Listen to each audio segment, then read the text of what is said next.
ਸਤਿ ਸ਼੍ਰੀ ਅਕਾਲ TV report ਦੇਖ ਰਹੇ ਸਾਰੇ ਦਰਸ਼ਕਾਂ ਦਾ ਸਵਾਗਤ ਹੈ। ਮੈਂ ਹਰਜੀਤ ਕੌਰ ਤੇ ਬੁਲੇਟਿਨ ਦੀ ਸ਼ੁਰੂਆਤ ਕਰਦੇ ਹਾਂ ਹੈਡਲਾਈਨਸ ਦੇ ਨਾਲ। ਆਮ ਆਦਮੀ ਪਾਰਟੀ ਦੇ ਵਿਧਾਇਕਾਂ ਵੱਲੋਂ ਅਸਤੀਫੇ ਵਾਪਸ ਲੈਣ ਦਾ ਦੌਰ ਜਾਰੀ। ਸੁਖਪਾਲ ਖਹਿਰਾ ਤੋਂ ਬਾਅਦ ਵਿਧਾਇਕ ਅਮਰਜੀਤ ਸੰਦੋਆ ਨੇ ਵੀ ਵਿਧਾਇਕ ਅਹੁਦੇ ਤੋਂ ਦਿੱਤਾ ਅਸਤੀਫਾ ਲਿਆ ਵਾਪਸ। ਸੰਦੋਆ ਨੇ ਕਿਹਾ ਆਮ ਜਨਤਾ ਤੇ ਜ਼ਿਮਨੀ ਚੋਣਾਂ ਦਾ ਭਾਰ ਨਾ ਪਵੇ, ਇਸ ਲਈ ਉਹਨਾਂ ਨੇ ਦਿੱਤਾ ਅਸਤੀਫਾ ਲਿਆ ਵਾਪਸ। ਨਵਜੋਤ ਸਿੰਘ ਸਿੱਧੂ ਟਕਸਾਲੀਆਂ ਦੀਆਂ ਨਜ਼ਰਾਂ ਵਿੱਚ ਹੀਰੋ, ਆਪਣੇ ਨਾਲ ਰਲਾਉਣ ਨੂੰ ਤਿਆਰ। ਆਗਾਮੀ ਵਿਧਾਨ ਸਭਾ ਚੋਣਾਂ ਵਿੱਚ ਮੁੱਖ ਮੰਤਰੀ ਦਾ ਚਿਹਰਾ ਵੀ ਬਣਾਉਣ ਤੋਂ ਨਹੀਂ ਹੈ ਇਤਰਾਜ਼। ਕਾਂਗਰਸ ਤੇ ਅਕਾਲੀ ਦਲ ਵਿਚਾਲੇ ਤਲਖੀ ਵਧੀ, ਇੱਕ ਦੂਜੇ ਨੂੰ ਕਿਹਾ ਗੁੰਡੇ। ਬਿਕਰਮ ਮਜੀਠੀਆ ਨੇ ਸੁਖਜਿੰਦਰ ਰੰਧਾਵਾ ਉੱਪਰ ਗੈਂਗਸਟਰਾਂ ਨਾਲ ਸਬੰਧਾਂ ਦੇ ਲਗਾਏ ਇਲਜ਼ਾਮ, ਜਦਕਿ ਕੈਬਨਿਟ ਮੰਤਰੀ ਬਲਬੀਰ ਸਿੱਧੂ ਨੇ ਅਕਾਲੀ ਲੀਡਰ ਪ੍ਰੇਮ ਸਿੰਘ ਚੰਦੂ ਮਾਜਰਾ ਨੂੰ ਦਿੱਤਾ ਗੁੰਡਾ ਕਰਾਰ। ਗੰਨੇ ਦਾ ਰਹਿੰਦਾ ਬਕਾਇਆ ਨਾ ਦੇਣ ਦੇ ਵਿਰੋਧ ਵਿੱਚ ਕਿਸਾਨ ਉਤਰੇ ਸੜਕਾਂ ਤੇ। ਮਾਝਾ ਕਿਸਾਨ ਸੰਘਰਸ਼ ਕਮੇਟੀ ਨੇ ਹੁਸ਼ਿਆਰਪੁਰ ਅੰਮ੍ਰਿਤਸਰ ਮੁੱਖ ਮਾਰਗ ਤੇ ਲਗਾਇਆ ਜਾਮ। ਸਾਰੀ ਰਾਤ ਸੜਕ ਤੇ ਕੱਟੀ, ਆਰ-ਪਾਰ ਦੀ ਲੜਾਈ ਦਾ ਕੀਤਾ ਐਲਾਨ। ਤੇ ਖਾਕੀ ਫਿਰ ਹੋਈ ਬਦਨਾਮ, ਬਰਨਾਲਾ ਜ਼ਿਲ੍ਹੇ ਦੇ ਇੱਕ ਥਾਣੇਦਾਰ ਤੇ ਸਿਪਾਹੀ ਖਿਲਾਫ ਬਲਾਤਕਾਰ ਦਾ ਪਰਚਾ ਦਰਜ। ਸ਼ਿਕਾਇਤ ਦੀ ਕਾਰਵਾਈ ਦੌਰਾਨ ਕੀਤੀ ਸ਼ਰਮਨਾਕ ਹਰਕਤ। ਤੇ ਹੁਣ ਇਹਨਾਂ ਖਬਰਾਂ ਦਾ ਵਿਸਥਾਰ। ਆਮ ਆਦਮੀ ਪਾਰਟੀ ਦੇ ਵਿਧਾਇਕਾਂ ਵੱਲੋਂ ਅਸਤੀਫੇ ਵਾਪਸ ਲੈਣ ਦਾ ਦੌਰ ਜਾਰੀ ਹੈ। ਸੁਖਪਾਲ ਖਹਿਰਾ ਤੋਂ ਬਾਅਦ ਵਿਧਾਇਕ ਅਮਰਜੀਤ ਸੰਦੋਆ ਨੇ ਵੀ ਵਿਧਾਇਕ ਦੇ ਅਹੁਦੇ ਤੋਂ ਦਿੱਤਾ ਅਸਤੀਫਾ ਵਾਪਸ ਲੈ ਲਿਆ ਹੈ। ਅਮਰਜੀਤ ਸੰਦੋਆ ਦਾ ਤਰਕ ਹੈ ਕਿ ਆਮ ਜਨਤਾ ਤੇ ਜ਼ਿਮਨੀ ਚੋਣਾਂ ਦਾ ਭਾਰ ਨਾ ਪਵੇ, ਇਸ ਲਈ ਉਹਨਾਂ ਨੇ ਅਸਤੀਫਾ ਵਾਪਸ ਲਿਆ ਹੈ। ਸੰਦੋਆ ਦਾ ਕਹਿਣਾ ਹੈ ਕਿ ਉਹ ਨਹੀਂ ਚਾਹੁੰਦੇ ਕਿ ਇੱਕ ਵਾਰ ਫਿਰ ਜਨਤਾ ਖੱਜਲ ਖੁਆਰ ਹੋਵੇ, ਲਿਹਾਜ਼ਾ ਉਹਨਾਂ ਇਹ ਫੈਸਲਾ ਲਿਆ। 2017 ਵਿੱਚ ਅਮਰਜੀਤ ਸੰਦੋਆ ਆਮ ਆਦਮੀ ਪਾਰਟੀ ਦੀ ਟਿਕਟ ਤੇ ਰੋਪੜ ਤੋਂ ਵਿਧਾਇਕ ਚੁਣੇ ਗਏ ਸਨ, ਪਰ 4 ਮਈ 2019 ਨੂੰ ਉਹਨਾਂ ਆਮ ਆਦਮੀ ਪਾਰਟੀ ਤੋਂ ਅਸਤੀਫਾ ਦੇ ਦਿੱਤਾ ਸੀ ਤੇ ਕਾਂਗਰਸ ਵਿੱਚ ਸ਼ਾਮਿਲ ਹੋ ਗਏ ਸਨ। ਸੰਦੋਆ ਤੋਂ ਇਲਾਵਾ ਆਪ ਛੱਡ ਕੇ ਕਾਂਗਰਸ ਵਿੱਚ ਸ਼ਾਮਿਲ ਹੋਏ ਨਾਜਰ ਸਿੰਘ ਮਾਨਸ਼ਾਹੀਆ ਦੇ ਵੀ ਅਸਤੀਫਾ ਵਾਪਸ ਲੈਣ ਦੀ ਖਬਰ ਹੈ। ਸਰਕਾਰ ਪਹਿਲੇ ਬਹੁਤ ਕਰਜ਼ਾ ਪੰਜਾਬ ਸਿਰ ਚੜ ਚੁੱਕਿਆ ਹੋਇਆ ਹੈ। ਜ਼ਿਮਨੀ ਚੋਣ ਤੇ ਬਹੁਤ ਵੱਡਾ ਖਰਚਾ ਆਣਾ ਤਾਂ ਬਹੁਤ ਬੜੀ ਹਰਾਸਮੈਂਟ ਵੀ ਹੋਣੀ ਸੀ ਆਮ ਪਬਲਿਕ ਨੂੰ, ਲੋਕਾਂ ਨੂੰ ਵੀ ਇਲੈਕਸ਼ਨ ਲੜਨ ਦੇ। ਇਸ ਕਰਕੇ ਮੈਂ ਆਪਣਾ ਅਸਤੀਫਾ ਵਾਪਸ ਲੈ ਲਿਆ ਔਰ ਮੈਂ ਸਰਕਾਰ ਤੋਂ ਇਹ ਵੀ ਚਾਹੁੰਦਾ ਹੈ ਕਿ ਜਿਹੜਾ ਜ਼ਿਮਨੀ ਚੋਣ ਤੇ ਪੈਸਾ ਲੱਗਣਾ ਉਹ ਸਾਡੇ ਹਲਕੇ ਦੇ ਵਿਕਾਸ ਵਾਸਤੇ ਹੀ ਲਾਇਆ ਜਾਵੇ, ਤਾਂ ਵੀ ਬਹੁਤ ਵਧੀਆ ਗੱਲ ਹੋਊਗੀ ਕਿ ਸਾਡੇ ਇਲਾਕੇ ਦਾ ਵਿਕਾਸ ਹੋ ਜਾਵੇ ਉਸ ਪੈਸੇ ਨਾਲ। ਟਕਸਾਲੀ ਅਕਾਲੀ ਰਣਜੀਤ ਸਿੰਘ ਬ੍ਰਹਮਪੁਰਾ ਨੇ ਕੈਪਟਨ ਸਰਕਾਰ ਨੂੰ ਖੂਬ ਰਗੜੇ ਲਗਾਏ। ਅੱਜ ਇੱਕ ਪ੍ਰੈਸ ਕਾਨਫਰੰਸ ਕਰ ਉਹਨਾਂ ਕਿਹਾ ਕਿ ਮੁੱਖ ਮੰਤਰੀ ਕੈਪਟਨ ਅਮਰਿੰਦਰ ਸਿੰਘ ਨੇ ਪੰਜਾਬ ਵਿੱਚ ਕਾਂਗਰਸ ਦੀ ਸਰਕਾਰ ਬਣਾਉਣ ਤੋਂ ਪਹਿਲਾਂ ਲੋਕਾਂ ਨਾਲ ਵਾਅਦਾ ਕੀਤਾ ਸੀ ਕਿ ਸਰਕਾਰ ਬਣਦਿਆਂ ਹੀ 4 ਹਫ਼ਤਿਆਂ ਵਿੱਚ ਪੰਜਾਬ ਨੂੰ ਨਸ਼ਾ ਮੁਕਤ ਸੂਬਾ ਬਣਾਇਆ ਜਾਵੇਗਾ ਤੇ ਬਰਗਾੜੀ ਕਾਂਡ ਦੇ ਦੋਸ਼ੀਆਂ ਨੂੰ ਸਜ਼ਾ ਦਿੱਤੀ ਜਾਏਗੀ। ਪਰ ਅਫਸੋਸ ਨਾਲ ਕਹਿਣਾ ਪੈ ਰਿਹਾ ਹੈ ਕਿ ਕੈਪਟਨ ਅਮਰਿੰਦਰ ਸਿੰਘ ਅੱਜ ਤੱਕ ਇੱਕ ਵੀ ਵਾਅਦਾ ਪੂਰਾ ਨਹੀਂ ਕਰ ਸਕੇ। ਉਹਨਾਂ ਕਿਹਾ ਕਿ ਅਕਾਲੀ ਦਲ ਟਕਸਾਲੀ ਦੀ ਸੂਬੇ ਵਿੱਚ ਸਰਕਾਰ ਬਣੀ ਤਾਂ ਬਰਗਾੜੀ ਕਾਂਡ ਦੇ ਦੋਸ਼ੀਆਂ ਨੂੰ ਘਰਾਂ ਤੋਂ ਫੜ ਕੇ ਲਿਆਵਾਂਗੇ ਤੇ ਨਸ਼ਿਆਂ ਨੂੰ ਜੜ ਤੋਂ ਖਤਮ ਕਰਕੇ ਦਿਖਾਵਾਂਗੇ। ਹੋਰ ਕੀ ਕੁਝ ਕਿਹਾ ਉਹਨਾਂ, ਆਓ ਸੁਣਦੇ ਹਾਂ। ਕੈਪਟਨ ਅਮਰਿੰਦਰ ਸਿੰਘ ਨੇ ਕਿਹਾ ਸੀਗਾ ਜੀ ਸ਼੍ਰੋਮਣੀ ਗੁਰਦੁਆਰਾ ਪ੍ਰਬੰਧਕ ਕਮੇਟੀ ਨੂੰ ਜਿਹੜੇ $20 ਆ ਉਹ ਦੇਣੇ ਚਾਹੀਦੇ ਨੇ, ਕਿਉਂਕਿ ਜਿਹੜੀ ਸਿੱਖਾਂ ਦੀ ਜਿਹੜੀ ਡਿਮਾਂਡ ਹੈ ਜਾਂ ਲੋਕਾਂ ਦੀ ਡਿਮਾਂਡ ਹੈ ਉਹਨੂੰ ਪੂਰਾ ਕਰਨਾ ਚਾਹੀਦਾ, ਕਿਉਂਕਿ ਗੁਰੂ ਦੀ ਗੋਲਕ ਤੇ ਗਰੀਬ ਦਾ ਮੂੰਹ ਕਿਹਾ ਜਾਂਦਾ ਸੀਗਾ। ਕੀ ਕਹਿਣਾ ਚਾਹੋਗੇ ਜੀ? ਵੇਖੋ ਜੀ, ਇਹ ਅਸੀਂ ਤੇ ਅੱਜ ਮੰਗ ਇਹੋ ਹੀ ਕੀਤੀ ਆ ਕਿ ਸ਼੍ਰੋਮਣੀ ਕਮੇਟੀ ਨੂੰ ਦੇਣੇ ਚਾਹੀਦੇ ਆ, ਤੇ ਬਾਕੀ ਵੇਖੋ ਗਾੜੀ ਉਹ ਕੀ ਕਰਦੇ ਆ, ਕਿਉਂਕਿ ਉਹਦੇ ਲਟੇਰੇ ਨੇ, ਉਹਨਾਂ ਨੇ ਕੀ ਦੇਣਾ, ਉਹਨਾਂ ਨੂੰ ਤਾਂ ਦੇ ਦਿਓ ਕੁਝ, ਤੋਂ ਲੈ ਲੈਣਗੇ, ਦੇਣ ਵਾਲੇ ਜੋਗੇ ਨਹੀਂ ਉਹ ਕੁਝ ਵੀ। ਸ਼੍ਰੋਮਣੀ ਕਮੇਟੀ ਨੇ ਕੋਈ ਚੰਗਾ ਕੰਮ ਨਹੀਂ ਕਰਨਾ, ਉਹਨਾਂ ਕੋਈ ਨੇਕ ਕੰਮ ਨਹੀਂ ਕਰਨਾ, ਤੇ ਆ 12 ਕਰੋੜ ਦੀ ਸਟੇਜ ਲਾਤੀ ਆ, ਪਤਾ ਨਹੀਂ ਥੋੜੇ ਜਿਹੇ ਪੈਸਿਆਂ ਨਾਲ ਬਣੀ ਹੋਣੀ ਆ, ਤੇ ਬਿੱਲ ਪਾ ਕੇ ਤੇ ਬਸ ਲੁੱਟੀ ਜਾਂਦੇ, ਨਾ ਕੋਈ ਗੱਲ ਨਾ ਬਾਤ। ਸ਼੍ਰੀ ਕਰਤਾਰਪੁਰ ਸਾਹਿਬ ਦਾ ਲਾਂਘਾ ਖੁਲਵਾਉਣ ਵਿੱਚ ਅਹਿਮ ਰੋਲ ਨਿਭਾ ਕੇ ਸਾਬਕਾ ਮੰਤਰੀ ਨਵਜੋਤ ਸਿੰਘ ਸਿੱਧੂ ਸਿੱਖ ਕੌਮ ਦੀਆਂ ਨਜ਼ਰਾਂ ਵਿੱਚ ਹੀਰੋ ਬਣ ਗਏ। ਜੇਕਰ ਸਿੱਧੂ ਅਕਾਲੀ ਦਲ ਟਕਸਾਲੀ ਵਿੱਚ ਸ਼ਾਮਿਲ ਹੋਣ ਲਈ ਆਏ ਤਾਂ ਅਸੀਂ ਉਸ ਨੂੰ ਨੰਗੇ ਪੈਰੀ ਲੈਣ ਜਾਵਾਂਗੇ। ਇਹ ਕਹਿਣਾ ਹੈ ਅਕਾਲੀ ਦਲ ਟਕਸਾਲੀ ਦੇ ਆਗੂ ਰਣਜੀਤ ਸਿੰਘ ਬ੍ਰਹਮਪੁਰਾ ਦਾ। ਬ੍ਰਹਮਪੁਰਾ ਨੂੰ ਜਦੋਂ ਪੁੱਛਿਆ ਗਿਆ ਕਿ ਸਿੱਧੂ ਨੂੰ ਆਗਾਮੀ ਵਿਧਾਨ ਸਭਾ ਚੋਣਾਂ ਵਿੱਚ ਟਕਸਾਲੀ ਦਲ ਵੱਲੋਂ ਮੁੱਖ ਮੰਤਰੀ ਦਾ ਚਿਹਰਾ ਵੀ ਬਣਾਇਆ ਜਾ ਸਕਦਾ ਹੈ, ਤਾਂ ਉਹਨਾਂ ਦੇ ਨੇੜੇ ਬੈਠੇ ਆਗੂਆਂ ਨੇ ਕਿਹਾ ਕਿ ਪੱਤਰਕਾਰ ਸਾਹਿਬ, ਤੁਸੀਂ ਸਾਡੀ ਸਿੱਧੂ ਨਾਲ ਮੁਲਾਕਾਤ ਕਰਵਾ ਦਿਓ, ਜੋ ਕਹੋਗੇ ਬਣਾ ਦਿਆਂਗੇ। ਨਵਜੋਤ ਸਿੰਘ ਸਿੱਧੂ ਹੀਰੋ ਆ, ਇਹ ਸਾਰੇ ਸਾਰਾ ਹੀਰੋ ਆ, ਉਹਦੀ ਵਜ੍ਹਾ ਨਾਲ ਇਹ ਜੇ ਕਹਿ ਦਈਏ ਨਾ, ਇਹ ਠੀਕ ਆ ਸਰਕਾਰਾਂ ਨੇ ਮਨਜ਼ੂਰੀ ਦੇਤੀ। ਜਦੋਂ ਪਾਕਿਸਤਾਨ ਦੀ ਗੌਰਮੈਂਟ ਨੇ ਕਹਿਤਾ ਵੀ ਅਸੀਂ ਲਾਂਘਾ ਖੋਲ ਰਹੇ ਹਾਂ, ਤੇ ਇਹਨਾਂ ਦੇ ਫਿਰ ਕੀ ਕਹਿਣਾ, ਇਹਨਾਂ ਨੂੰ ਖੋਲ੍ਹਣਾ ਪੈਣਾ ਮਜਬੂਰੀ ਤੌਰ ਤੇ, ਇਹਨਾਂ ਨੇ ਖੋਲ੍ਹਤਾ। ਇਸ ਕਰਕੇ ਚਲੋ ਅਸੀਂ ਇਹ ਆਪਣੀ ਸਰਕਾਰ ਦਾ ਵੀ ਧੰਨਵਾਦ ਕਰਦੇ ਹਾਂ, ਉਹਨਾਂ ਦਾ ਵੀ ਧੰਨਵਾਦ ਕਰਦੇ ਹਾਂ, ਪਰ ਇਹਨਾਂ ਸਾਰਿਆਂ ਨੂੰ ਜ਼ਿਆਦਾ ਜਿਹੜਾ ਧੰਨਵਾਦ ਆ ਅਸੀਂ ਸਿੱਧੂ ਸਾਹਿਬ ਦਾ ਕਰਦੇ ਹਾਂ। ਜੇ ਸਿੱਧੂ ਟਕਸਾਲੀ ਦੇ ਵਿੱਚ ਸ਼ਾਮਿਲ ਹੁੰਦਾ ਤਾਂ ਕੀ ਉਹਦੀ ਭੂਮਿਕਾ ਰਹੇਗੀ? ਜੇਕਰ ਅਸੀਂ ਜੀ ਆਇਆਂ ਕਹਿੰਦੇ ਹਾਂ ਜੀ ਕਿ ਸ਼੍ਰੋਮਣੀ ਅਕਾਲੀ ਦਲ ਟਕਸਾਲੀ ਵਿੱਚ ਸਿੱਧੂ ਸਾਹਿਬ ਆਉਣ, ਅਸੀਂ ਉਹਨਾਂ ਦਾ ਸਵਾਗਤ ਕਰ ਰਹੇ ਹਾਂ। ਗਾੜੀਆਂ ਲੈਣ ਜਾਵਾਂਗੇ ਘਰ ਤੱਕ, ਅਸੀਂ ਨੰਗੇ ਪੈਰੀ ਲੈਣ ਜਾਵਾਂਗੇ ਸਾਰੇ ਜਣੇ, ਕੋਈ ਆਉਣ ਸੀ।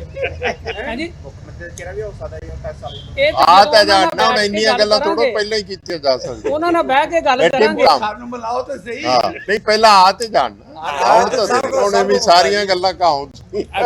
ਅਸੀਂ ਉਹਨੂੰ ਪੰਜਾਬ ਦਾ ਸ਼ੇਰ ਸਮਝਦੇ ਆ। ਉਸ ਬੰਦੇ ਨੇ ਮਰਦਾਂ ਵਾਲੀ ਕਰਕੇ ਵਿਖਾਤੀ, ਗੱਲ ਨਿਬੜੀ। ਚਲੋ ਪਾਕਿਸਤਾਨ ਵਿੱਚ ਗੁਰਦੁਆਰਾ ਕਰਤਾਰਪੁਰ ਸਾਹਿਬ ਜਾਣ ਲਈ ਸ਼ਰਧਾਲੂਆਂ ਨੂੰ ਆ ਰਹੀਆਂ ਮੁਸ਼ਕਲਾਂ ਨੂੰ ਦੇਖਦਿਆਂ ਸ਼੍ਰੋਮਣੀ ਗੁਰਦੁਆਰਾ ਪ੍ਰਬੰਧਕ ਕਮੇਟੀ ਵੱਲੋਂ ਪਹਿਲਾ ਯਾਤਰਾ ਕਾਊਂਟਰ ਬਰਨਾਲਾ ਦੇ ਗੁਰਦੁਆਰਾ ਬਾਬਾ ਗਾਂਧਾ ਸਿੰਘ ਵਿੱਚ ਖੋਲਿਆ ਗਿਆ ਹੈ। ਸ਼੍ਰੋਮਣੀ ਕਮੇਟੀ ਵੱਲੋਂ 10 ਦਸੰਬਰ ਨੂੰ ਸੰਗਤ ਦਾ ਪਹਿਲਾ ਜੱਥਾ ਬਰਨਾਲਾ ਤੋਂ ਲੈ ਕੇ ਜਾਣ ਲਈ ਇਹ ਕਾਊਂਟਰ ਸ਼ੁਰੂ ਕੀਤਾ ਗਿਆ ਹੈ, ਜਿਸ ਵਿੱਚ ਸ਼ਰਧਾਲੂਆਂ ਦੀ ਰਜਿਸਟ੍ਰੇਸ਼ਨ ਕੀਤੀ ਜਾ ਰਹੀ ਹੈ। ਬਰਨਾਲਾ ਤੋਂ ਐਸਜੀਪੀਸੀ ਮੈਂਬਰ ਪਰਮਜੀਤ ਸਿੰਘ ਖਾਲਸਾ ਨੇ ਦੱਸਿਆ ਕਿ ਇਹ ਯਾਤਰਾ ਕਾਊਂਟਰ ਕਰਤਾਰਪੁਰ ਸਾਹਿਬ ਜਾਣ ਲਈ ਯਾਤਰੀਆਂ ਨੂੰ ਆ ਰਹੀਆਂ ਪਰੇਸ਼ਾਨੀਆਂ ਨੂੰ ਦੇਖਦਿਆਂ ਸ਼ੁਰੂ ਕੀਤੀ ਗਈ ਹੈ। ਉਹਨਾਂ ਕਿਹਾ ਕਿ ਇਸ ਰਜਿਸਟ੍ਰੇਸ਼ਨ ਕਾਊਂਟਰ ਤੇ ਸ਼੍ਰੋਮਣੀ ਕਮੇਟੀ ਦੇ ਮੁਲਾਜ਼ਮਾਂ ਵੱਲੋਂ ਯਾਤਰਾ ਤੇ ਜਾਣ ਵਾਲੇ ਸ਼ਰਧਾਲੂਆਂ ਦੀ ਆਨਲਾਈਨ ਰਜਿਸਟ੍ਰੇਸ਼ਨ ਕੀਤੀ ਜਾ ਰਹੀ ਹੈ। ਉਹਨਾਂ ਦੱਸਿਆ ਕਿ ਕਰਤਾਰਪੁਰ ਸਾਹਿਬ ਦੇ ਦਰਸ਼ਨ ਕਰਨ ਲਈ ਪਾਸਪੋਰਟ ਤੇ ਕਿਸੇ ਵੀ ਤਰ੍ਹਾਂ ਦੀ ਕੋਈ ਮੋਹਰ ਨਹੀਂ ਲੱਗੇਗੀ, ਸਿਰਫ ਪਛਾਣ ਪੱਤਰ ਵਜੋਂ ਹੀ ਪਾਸਪੋਰਟ ਦਿਖਾਇਆ ਜਾਣਾ ਲਾਜ਼ਮੀ ਹੈ। ਰਜਿਸਟ੍ਰੇਸ਼ਨ ਕਾਊਂਟਰ ਤੇ ਕੰਮ ਕਰਨ ਵਾਲੇ ਸ਼੍ਰੋਮਣੀ ਕਮੇਟੀ ਦੇ ਮੀਤ ਮੈਨੇਜਰ ਅਮਨਦੀਪ ਸਿੰਘ ਨੇ ਦੱਸਿਆ ਕਿ ਪਾਕਿਸਤਾਨ ਦੇ ਕਰਤਾਰਪੁਰ ਸਾਹਿਬ ਜਾਣ ਲਈ ਆਨਲਾਈਨ ਰਜਿਸਟ੍ਰੇਸ਼ਨ ਕੀਤੀ ਜਾ ਰਹੀ ਹੈ। ਰਜਿਸਟ੍ਰੇਸ਼ਨ ਦੇ ਲਈ ਜ਼ਰੂਰੀ ਕਾਗਜ਼ਾਤ ਪਾਸਪੋਰਟ, ਫੋਟੋ ਤੇ ਆਧਾਰ ਕਾਰਡ ਜ਼ਰੂਰੀ ਹੈ। ਬਰਨਾਲਾ ਤੋਂ ਜਾਣ ਵਾਲੇ ਜਥੇ ਦੀ ਰਜਿਸਟ੍ਰੇਸ਼ਨ ਦੀ ਆਖਰੀ ਤਾਰੀਖ 28 ਨਵੰਬਰ ਹੈ ਤੇ ਇਹ ਜਥਾ 10 ਦਸੰਬਰ ਨੂੰ ਕਰਤਾਰਪੁਰ ਸਾਹਿਬ ਦੇ ਦਰਸ਼ਨਾਂ ਲਈ ਜਾਵੇਗਾ। ਸੋ ਪ੍ਰਧਾਨ ਸਾਹਿਬ ਲੌਂਗੋਵਾਲ ਸਾਹਿਬ ਦੀ ਹਦਾਇਤ ਤੇ ਅਸੀਂ ਇੱਥੇ ਇਹ ਕਾਊਂਟਰ ਸਥਾਪਿਤ ਕੀਤਾ ਗਾ ਤਾਂ ਕਿ ਸੰਗਤਾਂ ਨੂੰ ਪ੍ਰੋਪਰ ਜਿਹੜੀ ਜਾਣਕਾਰੀ ਤੇ ਉਹਨਾਂ ਦੇ ਫਾਰਮ ਜਿਹੜੇ ਪ੍ਰੋਪਰ ਫਿਲ ਹੋ ਸਕਣ। ਲੋਕਾਂ ਨੂੰ ਬੜੀਆਂ ਦਿੱਕਤਾਂ ਆ ਰਹੀਆਂ ਸੀ। ਜ਼ਿਆਦਾਤਰ ਜਿਹੜੇ ਚਾਹਤ ਜ਼ਿਆਦਾ ਪੁਰਾਣੇ ਬਜ਼ੁਰਗ ਸੀ ਤੇ ਮੇਰੀਆਂ ਮਾਤਾਵਾਂ ਸੀਗੀਆਂ, ਉਹਨਾਂ ਨੂੰ ਤਾਂ ਵਿਚਾਰਿਆਂ ਨੂੰ ਬਿਲਕੁਲ ਹੀ ਨਹੀਂ ਸੀ ਪਤਾ ਲੱਗਦਾ ਵੀ ਕਿਸ ਤਰ੍ਹਾਂ ਅਸੀਂ ਉੱਥੇ ਪਹੁੰਚੀਏ। ਬੜੇ ਵੱਡੇ ਭਰਮ ਸੀ, ਭੁਲੇਖੇ ਸੀ, ਪਾਸਪੋਰਟ ਨੂੰ ਲੈ ਕੇ ਬੜੀ ਦੁਵਿਧਾ ਸੀ ਲੋਕਾਂ ਦੇ ਵਿੱਚ। ਪਰ ਜਦੋਂ ਇੱਥੇ ਆ ਕੇ ਅਸੀਂ ਅੱਜ ਦੇਖਿਆ, ਪਤਾ ਲੱਗਿਆ ਕੋਈ ਦਿੱਕਤ ਵਾਲੀ ਗੱਲ ਨਹੀਂ। 10 ਮਿੰਟ ਦੀ ਫਾਰਮੈਲਿਟੀ ਆ।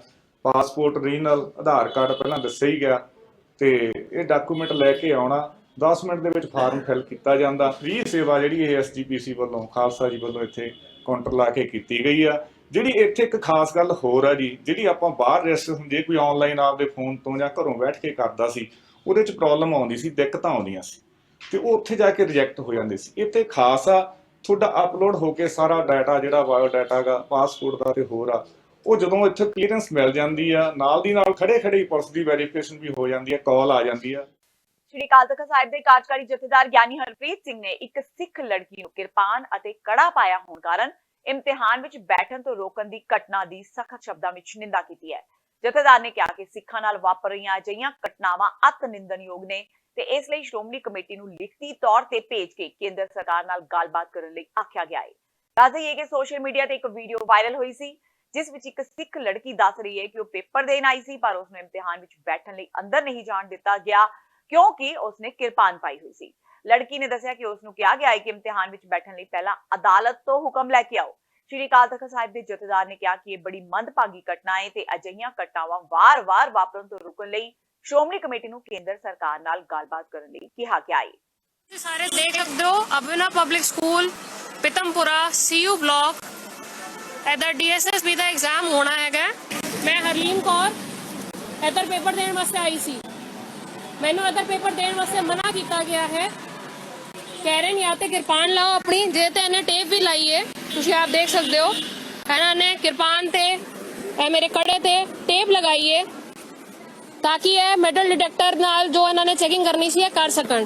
ਕਿ ਪੇਪਰ ਦੇਣ ਵਾਸਤੇ ਮਨਾ ਕੀਤਾ ਗਿਆ ਹੈਗਾ ਇੱਕ ਸਿੱਖ ਨੂੰ, ਕਿਸ ਵਾਸਤੇ? ਕਿ ਉਹਨੇ ਕਿਰਪਾਨ ਪਾਈ ਹੋਈ ਹੈ। ਕਹਿ ਰਹੇ ਨੇ ਜਾਂ ਤੇ ਕੋਰਟ ਦਾ ਆਰਡਰ ਲੈ ਕੇ ਆਓ। ਕੋਰਟ ਦੇ ਆਰਡਰ ਦੀ ਕੀ ਲੋੜ ਹੈਗੀ ਹੈ ਜਦ ਸਾਡੇ ਕੋਲ ਸਾਡੇ ਕਨਸਟੀਟਿਊਸ਼ਨ ਵਿੱਚ ਲਿਖਿਆ ਹੋਇਆ ਹੈ ਕਿ ਸਾਨੂੰ ਆਪਣੇ ਧਰਮ ਨੂੰ ਮੰਨਣ ਵਾਸਤੇ ਕੋਈ ਵੀ ਮਨਾ ਨਹੀਂ ਕਰ ਸਕਦਾ।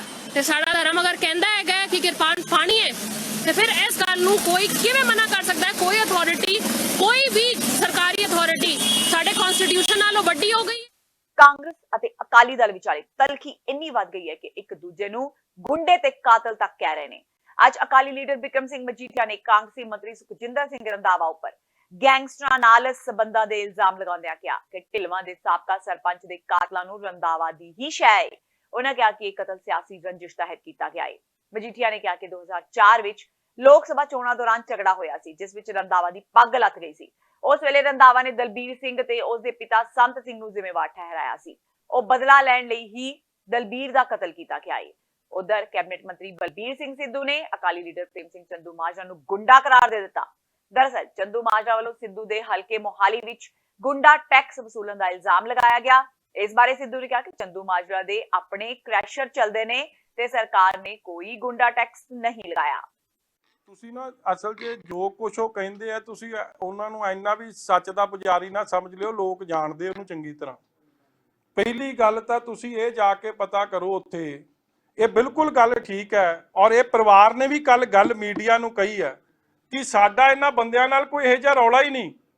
ਬਲਵਿੰਦਰ ਸਿੰਘ ਜਿਹੜਾ ਅਕਿਊਜ਼ਡ ਹੈ ਉਹਨਾਂ ਦੇ ਘਰ 5 ਮਿੰਟ ਪਹਿਲਾਂ ਚਾਹ ਪੀ ਕੇ ਗਿਆ ਔਰ ਉਹ ਮੁੰਡੇ ਜਿਹੜਾ ਮਨਦੀਪ ਹੈ ਜਾਂ ਕੀ ਆ ਉਹ ਇਹਨੂੰ ਚਾਚਾ ਜੀ ਕਰ ਰਹੇ ਸੀ। ਉਹੀ ਉਹ ਕਹਿ ਰਹੇ ਆ ਔਰ ਕਹਿੰਦੇ ਜਿਹੜਾ ਇਹ ਮੁਰਗੀ ਖਾਨਾ ਲੱਗਿਆ ਔਰ ਜਿਹੜਾ ਇਹ ਟਰਾਂਸਫਾਰਮਰ ਲੱਗਿਆ, ਜਦ ਮੈਂ ਸਰਪੰਚ ਸੀ ਇਹ ਸਾਰੀ ਚੀਜ਼ਾਂ ਦੀ NOC ਮੈਂ ਕਰਾ ਕੇ ਦਿੱਤੀ ਸੀ। ਉਹ ਵੀ ਇਹੀ ਗੱਲ ਕਹਿ ਰਿਹਾ ਕਿ ਮੇਰਾ ਇਹਨਾਂ ਨਾਲ ਰੌਲਾ ਕੋਈ ਨਹੀਂ, ਮਗਰ ਉਹ ਲੰਮੇ ਹੁਣ ਪਿਛਲੇ 5-6 ਸਾਲਾਂ ਤੋਂ ਕਾਂਗਰਸ 'ਚ ਜ਼ਰੂਰ ਚਲੇ ਗਏ ਸੀ ਔਰ ਉਹ ਬਾਰ-ਬਾਰ ਇਹ ਕਹਿ ਰਿਹਾ ਕਿ ਮੇਰੀ ਕਤਲ ਪਿੱਛੇ ਪਰਿਵਾਰ ਇਹ ਗੱਲ ਕਹਿ ਰਿਹਾ। ਇਹ ਮੇਰੀ ਗੱਲ ਨਹੀਂ ਜੀ, ਜੋ ਪਰਿਵਾਰ ਦੇ ਲਫ਼ਜ਼ ਨੇ, ਜੋ ਪਰਿਵਾਰ ਦੀ ਚਿੱਠੀ ਹੈ, ਜੋ ਪਰਿਵਾਰ ਦਾ ਪਿਛੋਕੜ ਹੈ, ਉਹਨਾਂ ਨੇ ਆਪ ਦੀ ਜਿਹੜੀ ਪਰਸਨਲ ਕਹਿੰਦੇ ਜੋ ਖੁੰਦਕ ਸੁੱਖੀ ਰੰਧਾਵੇ ਨੇ ਆਪ ਦੇ ਮਨ 'ਚ ਰੱਖੀ ਕਿ ਜਦ ਇਹ ਬੂਥ ਕੈਪਚਰਿੰਗ ਕਰਨ ਆਏ ਸੀ, ਵਿਨੋਦ ਖੰਨਾ ਆਪ ਉੱਥੇ ਮੌਜੂਦ ਸਨ, ਕਾਲੋ ਸਾਹਿਬ ਉੱਥੇ ਮੌਜੂਦ ਸਨ ਔਰ ਇਹਦੀ ਪੱਗ ਲੱਥੀ ਸੀ ਔਰ ਇਹਨੇ ਇਹਨਾਂ ਦੇ ਦਾਦੇ ਨੂੰ, ਇਹਨਾਂ ਮੁੰਡੇ ਜਿਹੜੇ ਹੁਣ ਰਹਿ ਗਏ ਦਲਬੀਰ ਦੇ ਫਾਦਰ ਨੂੰ, ਸੰਤਾ ਸਿੰਘ ਨੂੰ ਕਾਲਰ ਨਾਲ ਫੜ ਕੇ ਗੱਲ ਕਹੀ ਸੀ ਕਿ ਤੂੰ 2 ਮੁੰਡੇ ਮਰਵਾ ਲਿਆ, ਹੁਣ ਤੀਜਾ ਨਾ ਮਰਵਾ ਲਈ ਔਰ ਇੱਥੋਂ ਤਲਖੀ ਵਧੀ ਔਰ ਇਹ ਲੜਾਈ ਝਗੜਾ ਹੁੰਦਾ ਅੱਜ ਜਦ ਦੂਜੀ ਵਾਰੀ ਸਰਕਾਰ ਬਣੀ ਹੈ, 10 ਸਾਲ ਸ਼ਾਂਤੀ ਰਹੀ ਔਰ ਅੱਜ ਦੂਜੀ ਵਾਰੀ ਸਰਕਾਰ ਬਣੀ, ਉਦੋਂ ਪੱਗਾਂ ਲੱਥੀਆਂ, ਪਰਚੇ ਹੋਏ, ਅੰਦਰ ਗਏ, ਅੱਜ ਉਹਨਾਂ ਦਾ ਕਤਲ ਹੋ ਗਿਆ। ਔਰ ਕੀ ਤੁਸੀਂ ਸਮਝ ਸਕਦੇ ਹੋ ਕਿ ਵੱਟ ਦੇ ਰੌਲੇ ਕਰਕੇ ਇਸ ਤਰ੍ਹਾਂ ਦਾ ਬੇਰਹਿਮੀ ਦਾ ਕਤਲ ਹੁੰਦਾ? ਸੂਬੇ ਦੀ ਗੰਨਾ ਮਿਲ ਨਾ ਚਲਾਉਣ ਤੇ ਗੰਨੇ ਦਾ ਰਹਿੰਦਾ ਬਕਾਇਆ ਨਾ ਦੇਣ ਦੇ ਵਿਰੋਧ ਵਿੱਚ ਸੂਬਾ ਸਰਕਾਰ ਤੇ ਮਿਲ ਮਾਲਕਾਂ ਵਿਰੁੱਧ ਮਾਝਾ ਕਿਸਾਨ ਸੰਘਰਸ਼ ਕਮੇਟੀ ਨੇ ਬੇਟ ਇਲਾਕੇ ਦੇ ਪ੍ਰਧਾਨ ਬਲਵਿੰਦਰ ਸਿੰਘ ਦੀ ਅਗਵਾਈ ਵਿੱਚ ਹੁਸ਼ਿਆਰਪੁਰ ਅੰਮ੍ਰਿਤਸਰ ਮੁੱਖ ਸੜਕ ਤੇ ਬਿਆਸ ਦਰਿਆ ਦੇ ਪੁਲ ਕੋਲ ਟਰਾਲੀਆਂ ਸੜਕ ਵਿਚਕਾਰ ਖੜੀਆਂ ਕਰਕੇ ਜਾਮ ਲਗਾਇਆ। ਆਪਣੀਆਂ ਮੰਗਾਂ ਨੂੰ ਲੈ ਕੇ ਕਿਸਾਨ ਸਾਰੀ ਰਾਤ ਠੰਡ ਵਿੱਚ ਵੀ ਧਰਨੇ ਤੇ ਡਟੇ ਰਹੇ। ਬੁਲਾਰਿਆਂ ਦਾ ਕਹਿਣਾ ਹੈ ਕਿ ਇਸ ਵਾਰ ਆਰ-ਪਾਰ ਦੀ ਲੜਾਈ ਹੋਵੇਗੀ ਤੇ ਸਰਕਾਰ ਨੂੰ ਉਹਨਾਂ ਦੀਆਂ ਮੰਗਾਂ ਮੰਨਣੀਆਂ ਹੀ ਪੈਣਗੀਆਂ। ਕਿਸਾਨ ਆਗੂਆਂ ਨੇ ਸੂਬਾ ਸਰਕਾਰ ਤੇ ਦੋਸ਼ ਲਗਾਇਆ ਕਿ ਬੀਤੇ ਸਮੇਂ ਦੌਰਾਨ ਵੀ ਕਿਸਾਨਾਂ ਦਾ ਧਰਨਾ ਝੂਠ ਬੋਲ ਕੇ ਖਤਮ ਕਰਵਾਇਆ ਗਿਆ ਸੀ ਤੇ ਇਸ ਵਾਰ ਮੰਗਾਂ ਮੰਨਣ ਤੱਕ ਇਹ ਸੰਘਰਸ਼ ਜਾਰੀ ਰਹੇਗਾ। ਸਰਕਾਰ ਨੇ ਅਜੇ ਤੱਕ ਗੰਨਾ ਕਿਸਾਨਾਂ ਨੂੰ 25 ਰੁਪਏ ਪ੍ਰਤੀ ਕੁਇੰਟਲ ਦੇ ਹਿਸਾਬ ਨਾਲ ਤਕਰੀਬਨ 11 ਕਰੋੜ ਰੁਪਏ ਦਾ ਬਕਾਇਆ ਨਹੀਂ ਦਿੱਤਾ ਹੈ। ਦੇਖੋ ਜੀ, ਇਹ ਧਰਨਾ ਅਸੀਂ ਹਾਰ ਕੇ ਲਗਾਇਆ। ਪਹਿਲੇ ਡੀਸੀ ਗੁਰਦਾਸਪੁਰ ਨੂੰ 2 ਵਾਰੀ ਮਿਲੇ ਆ, ਦੋਨੇ ਵਾਰੀ ਉਹਨਾਂ ਲਾਲਾ ਲਾਇਆ ਕਿ ਤੁਹਾਡੀ ਪੇਮੈਂਟ ਪੈ ਜਾਂਦੀ ਹੈ, ਪਰ ਸਾਡੇ 25 ਰੁਪਏ ਨਹੀਂ ਪਏ। ਇਸ ਕਰਕੇ ਅਸੀਂ ਕੱਲ ਸਵੇਰ ਦੇ ਧਰਨਾ ਸ਼ੁਰੂ ਕੀਤਾ ਸੀਗਾ। ਸਾਡੇ ਕੋਈ ਅਧਿਕਾਰੀ, ਉੱਚ ਅਧਿਕਾਰੀ ਨਹੀਂ ਪਹੁੰਚਿਆ, ਨਾ ਸਾਡਾ ਕੋਈ ਹੱਲ ਹੋਇਆ। ਇਸ ਕਰਕੇ ਅੱਜ ਅਸੀਂ 7 ਬੰਦੇ ਭੁੱਖ ਹੜਤਾਲ ਤੇ ਬੈਠਾਂਗੇ। ਹੌਲੀ ਹੌਲੀ ਕਰਕੇ ਰੋਜ਼ ਬੰਦੇ ਬੈਠਿਆ ਕਰਨਗੇ ਭੁੱਖ ਹੜਤਾਲ ਤੇ ਭੁੱਖ ਹੜਤਾਲ ਤੇ ਬੈਠਾਂਗੇ ਜਦੋਂ ਤੱਕ ਸਾਡੀ ਮੰਗ ਨਹੀਂ ਮੰਗੀ ਜਾਂਦੀ ਅਸੀਂ ਇੱਥੋਂ ਨਹੀਂ ਜਾਵਾਂਗੇ। ਔਰ ਰੋਜ਼ ਦੇ 5-7 ਬੰਦੇ, ਔਰ ਕੱਲ ਤੁਹਾਡੀ ਪਲੈਨਿੰਗ ਇਹ ਵੀ ਹੈ, ਸਾਡੇ ਜਿਹੜੇ ਬੱਚੇ ਨੇ ਉੱਦਾਂ ਵੀ ਤਾਂ ਸਕੂਲੋਂ ਕੱਢ ਦਿੱਤੇ, ਘਰ ਹੀ ਬੈਠੇ ਆ, ਉਹਨਾਂ ਨੂੰ ਵੀ ਲੈ ਕੇ ਅਸੀਂ ਆਪਣੇ ਬੀਬੀਆਂ ਨੂੰ ਔਰ ਬੱਚਿਆਂ ਨੂੰ ਔਰ ਮਾਤਾ ਪਿਤਾ ਨੂੰ ਵੀ ਲੈ ਕੇ ਇੱਥੇ ਜ਼ਰੂਰ ਆਵਾਂਗੇ। ਦੇਖੋ ਜੀ, ਸਾਡੇ ਬੱਚਿਆਂ ਦੀ ਸਾਡੇ ਕੋਲ ਫੀਸ ਹੀ ਨਹੀਂ ਤਰਨ ਲਈ। ਸਾਡੇ ਬੱਚੇ ਘਰ ਬੈਠੇ ਆ, ਜਦੋਂ ਸਕੂਲ ਜਾਂਦੇ ਆ ਉੱਥੋਂ ਦੇ ਸਕੂਲ 'ਚੋਂ ਲਿਖ ਕੇ ਭੇਜ ਦਿੰਦੇ ਵੀ ਆਪਣੇ ਬੱਚਿਆਂ ਦੀ ਫੀਸ ਤਾਰੋ। ਹੋਰ ਸਾਨੂੰ ਸਾਰੀਆਂ ਪਰੇਸ਼ਾਨੀਆਂ ਹੀ ਹੈ ਜੀ, ਕਿਤੇ ਜਾਣਾ ਆਉਣਾ, ਕੋਈ ਵਿਆਹ ਸ਼ਾਦੀ ਰੱਖਿਆ ਹੋਵੇ, ਸਾਰਾ ਹੀ ਪੈਸੇ ਨਾਲ ਕੰਮ ਹੋਣ ਡਿਆ ਜੀ। ਪੈਸਾ ਤਾਂ ਹੈ ਹੀ ਕਿਸੇ ਨੂੰ ਕੋਈ ਪਰੇਸ਼ਾਨੀਆਂ ਜੀ ਸਭ। ਕੀ ਤੁਹਾਡੀ ਅਗਲੀ ਰਣਨੀਤੀ ਆ, ਜਾਂ ਕਿਉਂਕਿ ਨੁਮਾਇੰਦਾ ਕੋਈ ਨਹੀਂ ਤੁਹਾਨੂੰ ਹਾਲੇ ਤੱਕ ਮਿਲਣ ਆਇਆ, ਨਾ ਤੁਹਾਡੀ ਕਿਸੇ ਨੇ ਆ ਕੇ ਮੰਗਾਂ ਸੁਣੀਆਂ ਨੇ ਇੱਥੇ, ਅਗਲੀ ਰਣਨੀਤੀ ਕੀ ਰਹੂਗੀ ਤੁਹਾਡੀ? ਦੇਖੋ ਜੀ, ਅਗਲੀ ਸਾਡੀ ਰਣਨੀਤੀ ਆ ਜੀ, ਜੇ ਅੱਜ ਕਿਸੇ ਪਾਸੇ ਗੱਲ ਲੱਗੀ ਤੇ ਠੀਕ ਆ, ਨਹੀਂ ਤੇ ਕੱਲ ਨੂੰ ਆਪਣੇ ਪਰਿਵਾਰ ਬੱਚੇ ਨਾਲ ਲੈ ਕੇ ਆਵਾਂਗੇ, ਇੱਥੇ ਸੜਕ ਤੇ ਬਾਹਾਂਗੇ ਜਿਹੜੀ ਗੱਲ ਆ। ਤੇ ਹੁਣ ਵੇਲਾ ਹੋ ਗਿਆ ਬ੍ਰੇਕ ਦਾ। ਬਾਕੀ ਦੀਆਂ ਖਬਰਾਂ ਇਸ ਬ੍ਰੇਕ ਤੋਂ ਬਾਅਦ।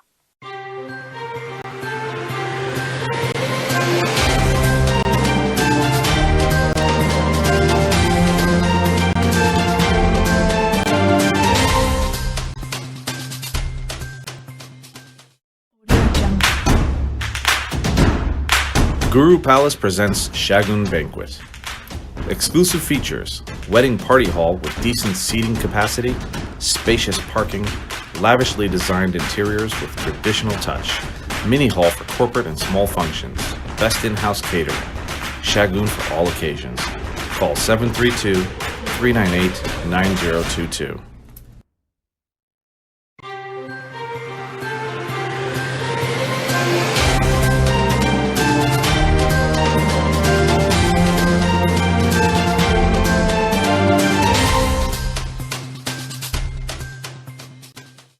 ਬਾਅਦ ਖਬਰਾਂ ਦੇ ਬੁਲੇਟਿਨ ਵਿੱਚ ਸਵਾਗਤ ਹੈ। ਵਾਦਿਆਂ ਅਗਲੀ ਖਬਰ ਵੱਲ। ਕੈਨੇਡੀਅਨ ਪ੍ਰਧਾਨ ਮੰਤਰੀ ਜਸਟਿਨ ਟਰੂਡੋ ਨੇ ਬੁੱਧਵਾਰ ਨੂੰ ਆਪਣੀ 36 ਮੈਂਬਰੀ ਨਵੀਂ ਕੈਬਨਿਟ ਦਾ ਐਲਾਨ ਕੀਤਾ। ਨਵੀਂ ਕੈਬਨਿਟ ਵਿੱਚ 4 ਭਾਰਤੀ ਮੂਲ ਦੇ ਸੰਸਦ ਮੈਂਬਰ ਨਵਦੀਪ ਸਿੰਘ ਬੈਂਸ, ਹਰਜੀਤ ਸਿੰਘ ਸੱਜਣ, ਵਰਦੀਸ਼ ਚੰਗਰ ਤੇ ਅਨੀਤਾ ਆਨੰਦ ਨੂੰ ਸ਼ਾਮਿਲ ਕੀਤਾ ਗਿਆ ਹੈ। ਅਨੀਤਾ ਮੰਤਰੀ ਮੰਡਲ ਵਿੱਚ ਪਹਿਲੀ ਵਾਰ ਹਿੰਦੂ ਮੰਤਰੀ ਹੈ, ਜਿਸ ਨੂੰ minister of public service and procurement ਬਣਾਇਆ ਗਿਆ ਹੈ। Navdeep Bains minister of innovation, science and industry ਦੇ ਮੰਤਰੀ ਬਣੇ। ਵਰਦੀਸ਼ ਚੰਗਰ ਨੂੰ minister of diversity, inclusion and youth ਦਾ ਮੰਤਰੀ ਨਿਯੁਕਤ ਕੀਤਾ ਗਿਆ ਹੈ, ਜਦਕਿ Sajjan minister of national defence ਬਣੇ ਹੋਏ ਨੇ। ਟਰੂਡੋ ਨੇ ਵਿਦੇਸ਼ ਮੰਤਰੀ ਕ੍ਰਿਸਟੀਆ ਫਰੀਲੈਂਡ ਨੂੰ ਨਵੀਂ ਜ਼ਿੰਮੇਵਾਰੀ ਤਬਦੀਲ ਕਰ ਦਿੱਤਾ, ਜਿੱਥੇ ਉਸ ਨੂੰ ਰਾਸ਼ਟਰੀ ਏਕਤਾ ਦੇ ਵਧ ਰਹੇ ਸੰਕਟ ਨੂੰ ਰੋਕਣ ਵਿੱਚ ਮਦਦ ਕਰਨ ਲਈ ਕਿਹਾ ਜਾਵੇਗਾ।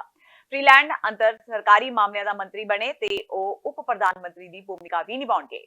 I've recognized that we have an opportunity and a need to ensure a clearer, stronger voice amongst our great team of MPs from Quebec and cabinet ministers from Quebec to ensure that the messages that we're hearing from and the engagement with Quebecers is done in the strongest possible way. I continue to be a proud Quebecer, but I will be very much engaged on issues of national importance as well as issues facing various provinces. And having Pablo at my side on engaging with Quebec will be a very useful thing for us all. Khanna ਦੇ Lalheri road ਇਲਾਕੇ ਵਿੱਚ sewerage ਪਾਉਣ ਲਈ ਕੰਮ ਕਰਦੇ 2 ਮਜ਼ਦੂਰਾਂ ਦੀ ਮਿੱਟੀ ਡਿੱਗ ਜਾਣ ਕਾਰਨ ਮੌਕੇ ਤੇ ਹੀ ਮੌਤ ਹੋ ਗਈ। ਖੱਡੇ ਵਿੱਚ 3 ਮਜ਼ਦੂਰ ਦੱਬੇ ਸਨ, ਪਰ ਇੱਕ ਮਜ਼ਦੂਰ ਨੂੰ ਪਹਿਲਾਂ ਹੀ ਬਚਾ ਲਿਆ ਗਿਆ ਸੀ। ਮਜ਼ਦੂਰਾਂ ਦੀ ਪਛਾਣ ਬਿਹਾਰ ਦੇ ਜ਼ਿਲ੍ਹਾ ਪੂਰਨੀਆ ਦੇ ਰਮਨ ਕੁਮਾਰ ਤੇ ਜ਼ਿਲ੍ਹਾ ਮਧੇਪੁਰਾ ਦੇ ਦਿਲਖੁਸ਼ ਤੇ ਜ਼ਿਲ੍ਹਾ ਪੂਰਨੀਆ ਦੇ ਚੰਦਮ ਕੁਮਾਰ ਵਜੋਂ ਹੋਈ ਹੈ।